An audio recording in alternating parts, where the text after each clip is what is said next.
Daniel Gindelsberger is a new and passionate writer who embarked on his writing journey in his 50s. His book, No One Dies Today, Bleeding Through the Soul, is a gripping crime story where Tim, a conflicted killer, unexpectedly finds love amidst the chaos of his life while navigating a war that has become so personal and cost both sides dearly. And Daniel is with us here just now. How are you today? I'm doing well. It's a beautiful day in the Northwest. Oh, yeah. And I wish I could say the same about here, but it's a traditional British summer we've got here. So this book sounds like a fascinating idea, really, where this killer is kind of finding love. What inspired that unique idea? This is the second book in the series. The first one is A Long Walk into the Black Hole, and I'm working on the third book.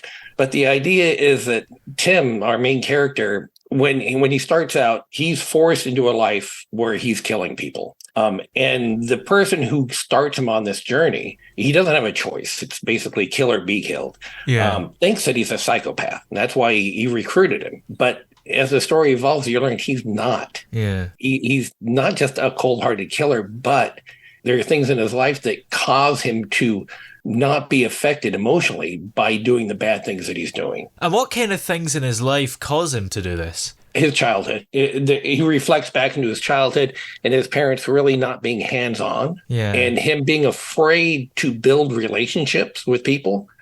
So he distanced himself emotionally from other people, except for his two best friends in the book, which are John and Shelley.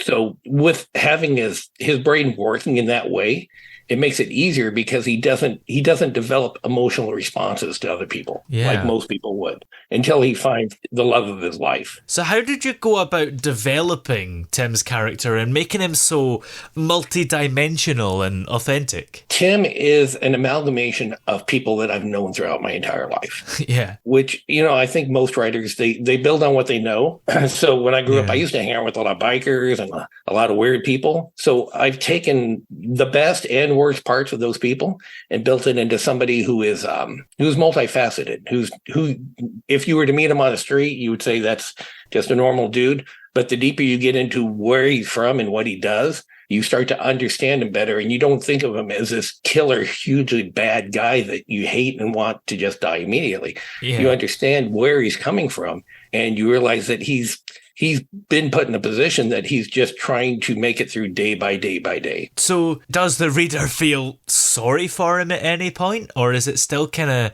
he is a killer and he's bad? In the first book, the idea is you feel bad for him, right? You want him to be able to walk away from what he's doing.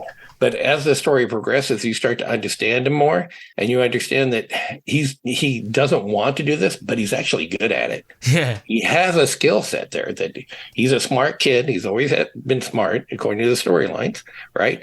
And he figures out ways to do things to keep people out of prison, which is what he's been hired by the mob or forced to work for the mob to keep them out of jail. Yeah. So he starts getting good at it. So I've done a lot of research into how he's ending people just to figure out how he can do it and not go to prison. Now, you're a relatively new writer, so did you have any challenges when you were starting work on this series? The first book was amazingly challenging, I can tell you. Yeah. It's a short book. It's a novella. It's only 18,000 words, and it took me a year because I was constantly going over it and just trying to make it perfect. And then I realized after about a year that I needed to get it out there. I needed to just self-publish, put it out there and let people read it and get responses. So far, the responses I've gotten, I don't have a lot of reviews, but the reviews I have are very good. And that led me directly into book two. Book two took 6 months, and it's over 60,000 words. You mentioned that you're working on book 3. So what can you tell us about that? And then after that, is there a book 4 or just even books outside of the series that you're thinking about? Book 3, in the end of book 1, you have a kind of a cliffhanger, but it's not really. Book 2 ends with a cliffhanger, and they go directly, book 1 goes directly into book 2, goes directly into book 3. And you're going to learn more about the characters and who they are. There are things that happen that aren't directly related to the storyline, but it gives you an idea of who they are. because none of these people that are doing these bad things, or at least the people that Tim with all the time, are really bad people. They're just trying to make it day to day.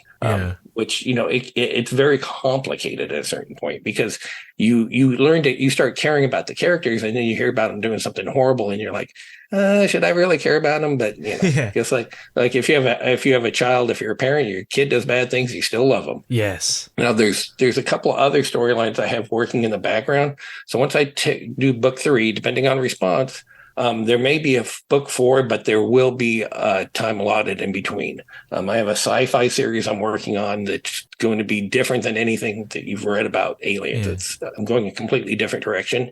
And I also have a horror story that I'm on chapter 8 on, which is... It is a story about the church and exorcisms. But again, I'm trying to take it to a direction that nobody's done yet. Something that when you read it, you'll say, I never thought of it. But I mean, when you're talking about horror, you want there to almost be a glimpse of believability, right? Yeah, you do, don't you? You know Frankenstein's not real. But you're like, but he could be. So that's, I want to give us this glimpse, this insight into maybe that is possible. Well, in the meantime, where are we able to find the whole series of books that you've done so far for No One Dies Today? Everything is on Amazon, and it should also be on the Apple Store. Excellent. Well, many thanks for talking to you. It's been great to have you here, and I look forward to hearing when the 3rd book comes out. Well, thank you very much for your time and talking to me today. You have an exciting day out there in England, and try to stay warm.